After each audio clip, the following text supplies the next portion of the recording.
ছোট পর্দার জনপ্রিয় অভিনেত্রী তাসনুভা তিশা সম্প্রতি নায়ক নায়িকাদের বিরুদ্ধে একটি বড় অভিযোগ তুলেছেন।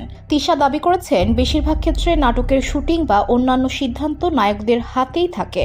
এমনকি শিডিউল সম্পর্কিত কোনো যোগাযোগের জন্য তিনি পরিচালক নয়, বরং নায়ক বা নায়িকাদের থেকেই ফোন পান। তিশা বলেন, মেকআপ আর্টিস্ট ডিওপি লাইটে কাকে নিবে, শুটিং কোথায় হবে, গল্প কি হবে, মায়ের চরিত্রে কে অভিনয় করবেন, বাবার চরিত্রে কে থাকবেন, নাটকের সবকিছু নায়কেরাই সিদ্ধান্ত নিচ্ছে এবং ঠিক করে দিচ্ছে। এটা তো তাদের কাজ না, পরিচালকের কাজ। গল্পের চরিত্রের প্রয়োজনে যাকে ভালো মনে করবেন তাকেই পরিচালক ডাক দেবেন, কিন্তু আমাকে কলটা দিচ্ছেন নায়কেরা। বসুন্ধরা, উত্তরা, বনশ্রী, কুড়িল ও বাড্ডা সহ রাজধানীর বিভিন্ন স্থানে অভিজাত ও অত্যাধুনিক মানের ফ্ল্যাট কেনার এক নির্ভরযোগ্য প্রতিষ্ঠান প্লেজেন্ট প্রপার্টিজ লিমিটেড।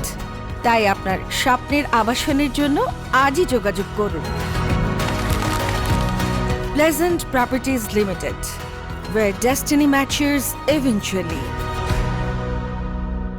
অভিনেত্রী মনে করেন, নায়কদের ক্ষমতা দেওয়া হয়েছে বলেই তারা স্বেচ্ছাচারিতা করার সুযোগ পাচ্ছেন। তিশা বলেন, আমার কাছে মনে হয় ইন্ডাস্ট্রিতে এমন হচ্ছে কারণ তাদের কাছে সেই ক্ষমতাটাও দেওয়া হয়েছে। এটা বন্ধ না হওয়া পর্যন্ত আমরা ঠিকভাবে কাজ করতে পারবো না। ইন্ডাস্ট্রির এমন অবস্থায় ভবিষ্যৎ নিয়ে শঙ্কিত এই অভিনেত্রী। তিশা বলেন, এভাবে যদি চলতে থাকে তাহলে কাজ করা কষ্টকর হয়ে যাবে। প্রতিদিন আমার মনে হয় অন্য কিছু নিয়ে ভাবা উচিত, অন্য কোনো ক্যারিয়ার হয়তো বেছে নিতে হবে। এভাবে কাজ করা যায় না। যাদের ন্যূনতম আত্মসম্মান বোধ আছে তাদের তো গায়ে লাগার কথা। আমার চাওয়া, পরিচালকই আমার শিডিউল নেবেন, তিনি গল্প নির্বাচন করবেন। নায়ক কেন এসব বিষয় মাথা ঘামাবে? চিত্রনাট্যে যা লেখা আছে সে সংলাপই বলা উচিত।